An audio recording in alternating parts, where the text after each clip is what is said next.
Oke, selamat malam. Perkenalkan, nama saya Dede Irwanto. Saya mahasiswa semester 7 di Universitas Terbuka, program studi Sistem Informasi. Video ini saya buat sebagai laporan praktikum dari tugas 1 pada mata kuliah keamanan jaringan. Oke, di sini pada tugas pertama kita diminta untuk melakukan praktikum serangan jaringan eh, menggunakan Wireshark. Di sini kita akan melakukan sniping menggunakan Wireshark. Oke, langsung saja. Di sini saya sudah menginstal Windows pada VirtualBox yang bertindak sebagai OS, di mana eh, pada OS ini sudah saya install Telnet server. Di sini kita coba cek. Start. Jadi Telnet biasanya berjalan pada port 23.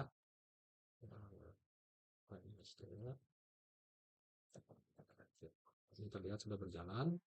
Kemudian di sini kita akan coba melakukan koneksi melalui protokol ini.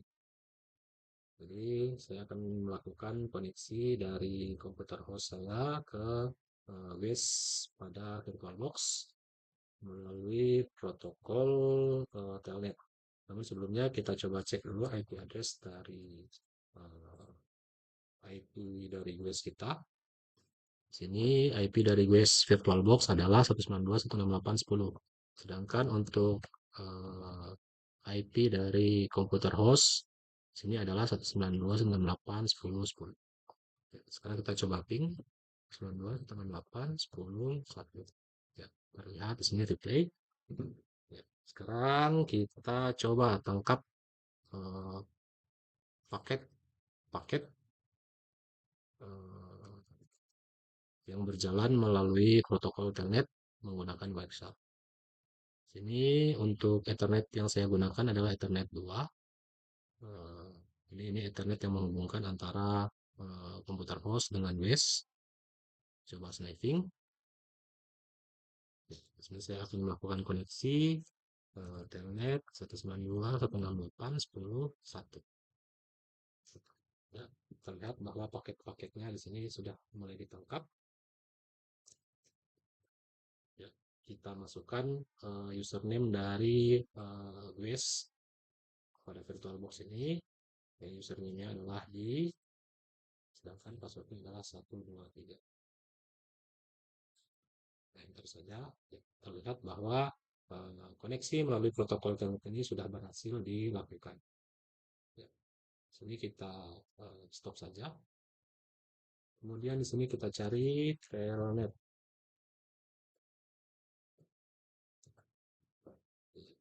Ini untuk source kita cari yang source-nya berasal dari host kita, sedangkan destination-nya adalah IP dari base.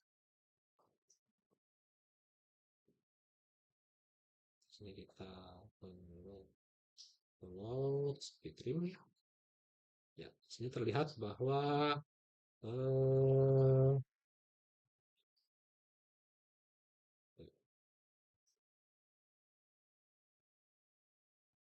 di sini terlihat bahwa username yang kita masukkan adalah di DE tadi. Sedangkan untuk passwordnya kita bisa lihat di sini.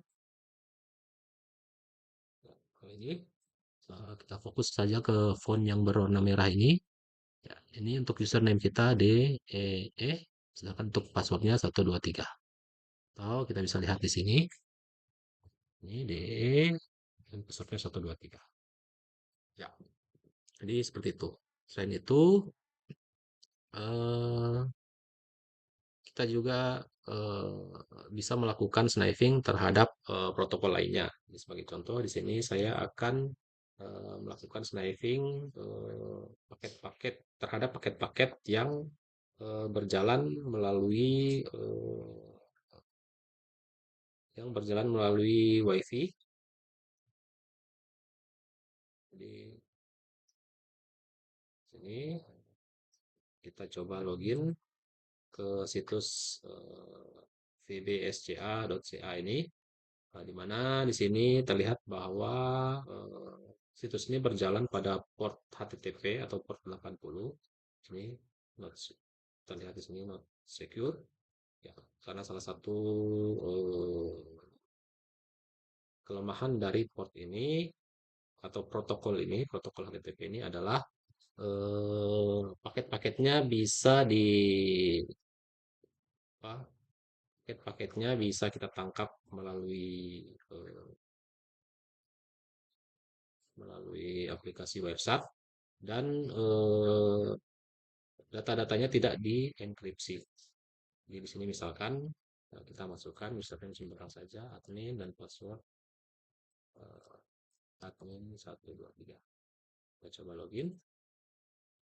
Ya, ini kita hentikan saja, kemudian kita cari di sini HTTP.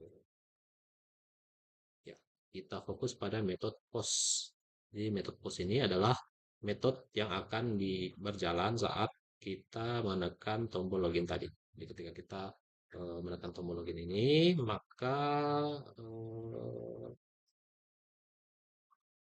maka aplikasi akan melakukan request dengan metode POST. Jadi ini metode POST, kita fokus saja ke sini. Terlihat bahwa untuk form username tadi kita memasukkan user admin dan untuk password kita memasukkan password admin 123. Ya, jadi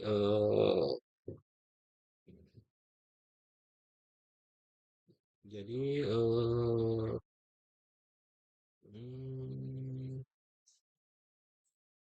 analisa dari saya yang pertama terkait dengan protokol HTTP ini adalah bahwa protokol HTTP itu merupakan salah satu protokol yang datanya tidak dienkripsi, sehingga ketika kita menangkap eh, paket-paket melalui aplikasi WhatsApp ini, data-datanya mudah kita baca, bisa kita baca secara langsung karena protokol ini tidak dienkripsi. Sama seperti protokol telnet tadi. Di protokol telnet tadi, data-datanya juga tidak dienkripsi, jadi komunikasi yang dilakukan tadi menjadi tidak aman karena data-datanya bisa dibaca langsung seperti ini. Ya, sebagai alternatif dari kedua protokol ini untuk HTTP atau aplikasi web, kita sebaiknya beralih ke protokol HTTPS, di mana protokol HTTPS memiliki keamanan yang ya kuat, sehingga data paket-paket yang berjalan melalui protokol HTTPS itu data-datanya dienkripsi sehingga tidak bisa dibaca secara langsung seperti pada protokol HTTP. Selain itu, untuk telnet tadi kita bisa beralih ke SSH, di mana SSH ini sama halnya dengan HTTPS. Data-data yang lewat melalui protokol ini juga dienkripsi sehingga tidak bisa dibaca secara langsung seperti ini. Demikian untuk soal pertama. Eh, untuk soal kedua akan saya bahas selanjutnya. Baiklah, kita lanjutkan ke soal kedua. Jadi di sini kita diminta untuk melakukan praktikum serangan-serangan terhadap sistem server atau aplikasi, yaitu praktikum cracking password. Sebelumnya di sini pada panduan praktikum kita sudah disediakan password-password yang didapatkan pada eh, pada router Cisco, di mana eh, password-password ini eh, password-password ini menggunakan beberapa tipe password pada Cisco. Contohnya eh, contohnya passwordnya ini. Password yang ini 123 ini menggunakan tipe password 7. Sedangkan untuk yang modelnya seperti ini, untuk enkripsi seperti ini, itu menggunakan tipe password Cisco tipe 5. Ya. Jadi kita coba dulu dari yang mudah, karena di sini untuk yang password tipe 7 pada router Cisco itu eh, tergolong password yang lemah. Artinya bisa dengan mudah kita crack. Crack. Di sini kita coba masukkan yang dua, sini kita crack. Ya, ternyata untuk plain text-nya adalah ABCD. Hasil crack, ABCD, copy, status berhasil. Hasil keterangan di sini kita taruh lemah saja. Kemudian kita coba yang ini. Plain text-nya adalah 1 sampai 8. Ini berhasil. Ini lemah.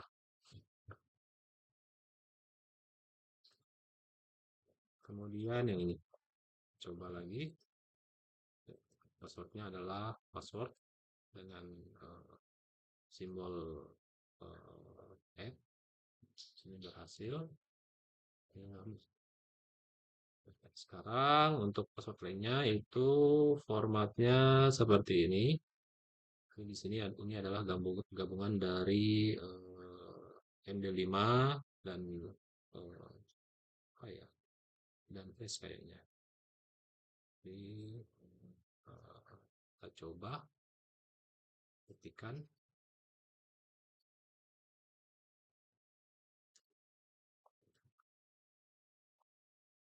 Jadi ini adalah proses brute force, di mana brute force sendiri adalah metode yang digunakan untuk eh, melakukan crack password dengan eh,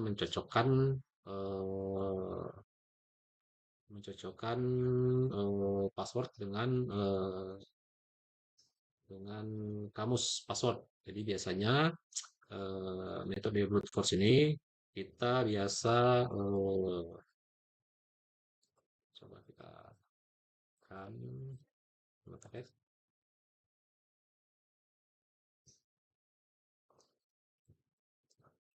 jadi biasanya kita mempunyai beberapa list password, misalkan 123 123 123 4 5 password dan seterusnya sampai misalkan ada 1000 baris password. Nah, jadi di sini kita memiliki daftar password. Ya, kemudian setiap daftar password ini itu akan diuji satu persatu, eh, akan diuji satu persatu bersama dengan password yang telah di-hash. Jadi password-password ini akan diuji persatu apakah cocok dengan password yang sudah di-hash tadi.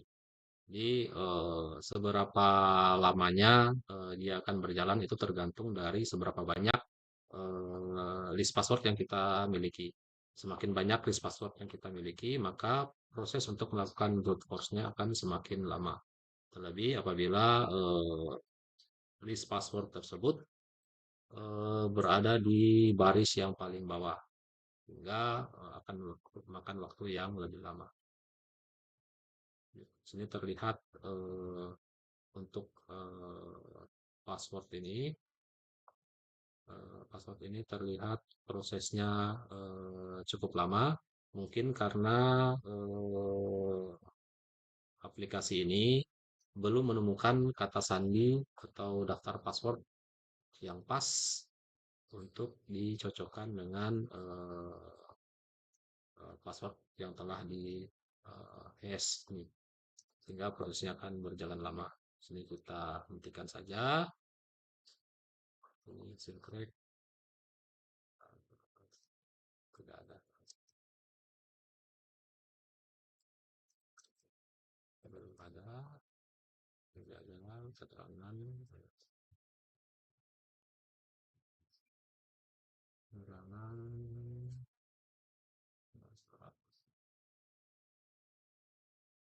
sandi kuat, sandi kuat, atau tidak ditampilkan di dictionary seperti password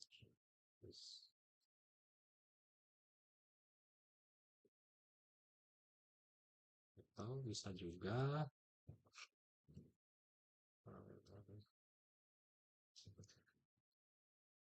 kata sandi ada, kata sandi ada,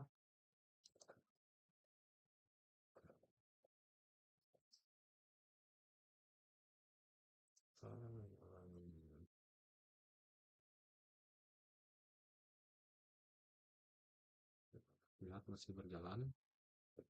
Oke, coba hentikan saja ini.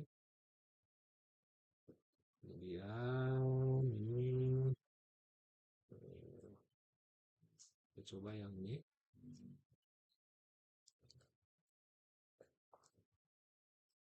Correct.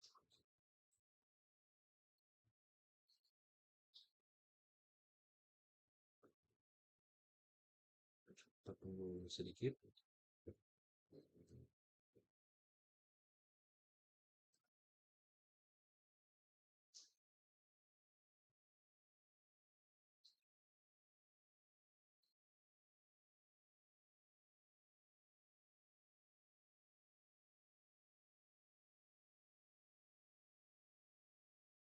Jadi karena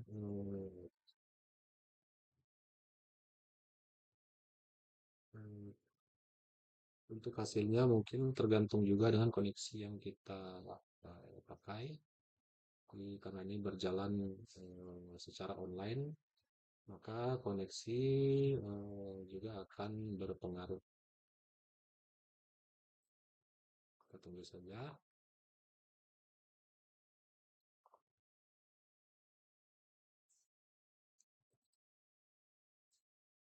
Mungkin kita bisa coba password lainnya. Kita tahu ada yang sedikit lemah. Ini bisa di force.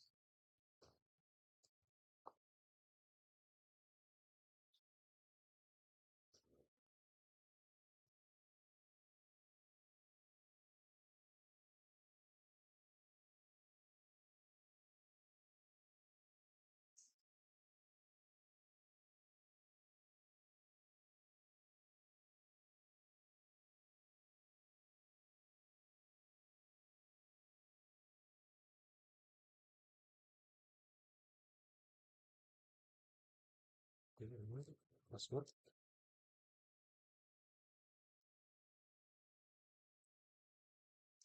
Kasih. Kata sandi lemah. Kamu lebih tebak. Atau biasa sering digunakan oleh banyak orang. Bibirnya kata sandi yang sering digunakan oleh banyak orang itu mudah ditebak, sehingga proses eh, apa ya, proses crackingnya menjadi lebih cepat. Oke, kita coba lagi untuk yang ini. Siapa tahu dia cepat.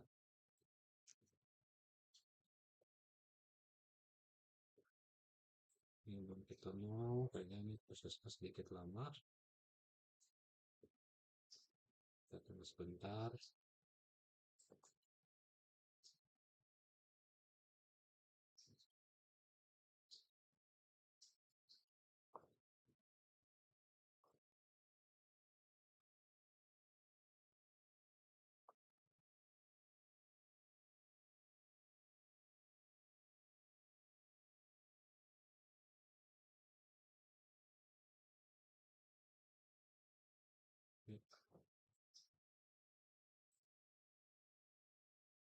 Ini kayaknya lama, jadi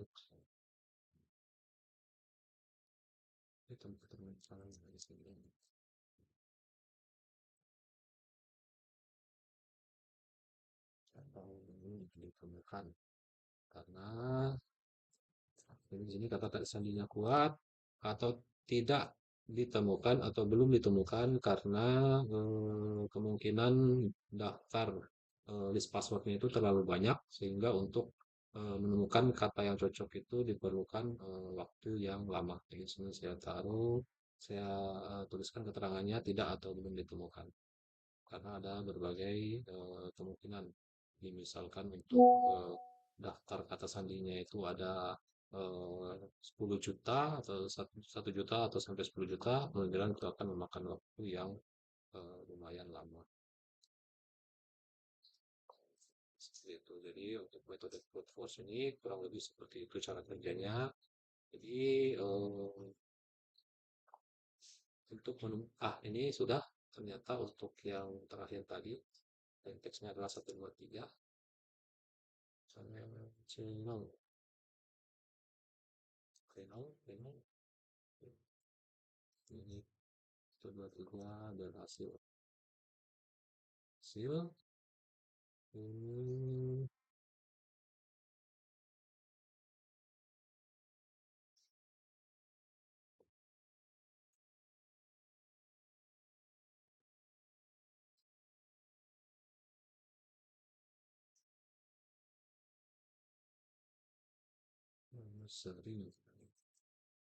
sering menggunakan belum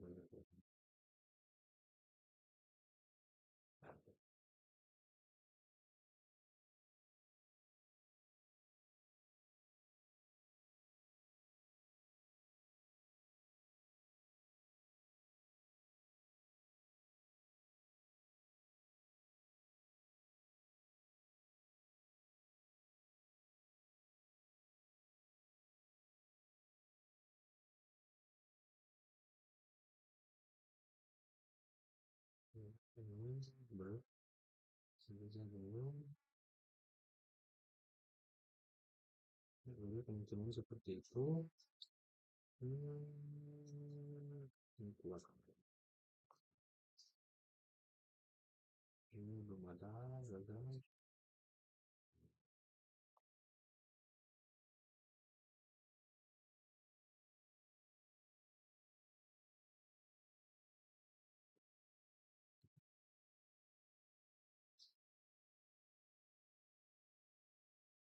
Hasil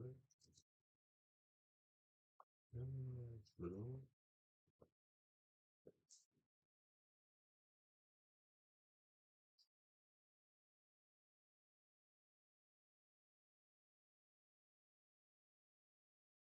Kemudian yang gagal.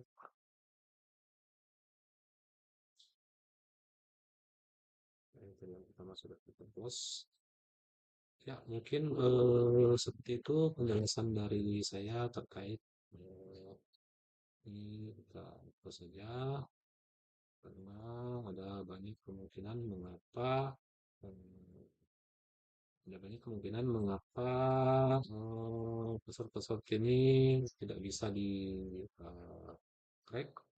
Ya, ada banyak kemungkinan. Yang pertama, kata sandinya terlalu kuat sehingga tidak atau belum ditemukan di dictionary password list. Jadi seperti itu. Karena kita menggunakan metode brute force, artinya kita akan mencocokkan daftar eh, list kata sandi tadi satu persatu dengan password yang telah di hash ini atau di enkripsi seperti itu. Sekian penjelasan dari saya terkait dua serangan ini. Mohon maaf bila ada kekurangan. Terima kasih.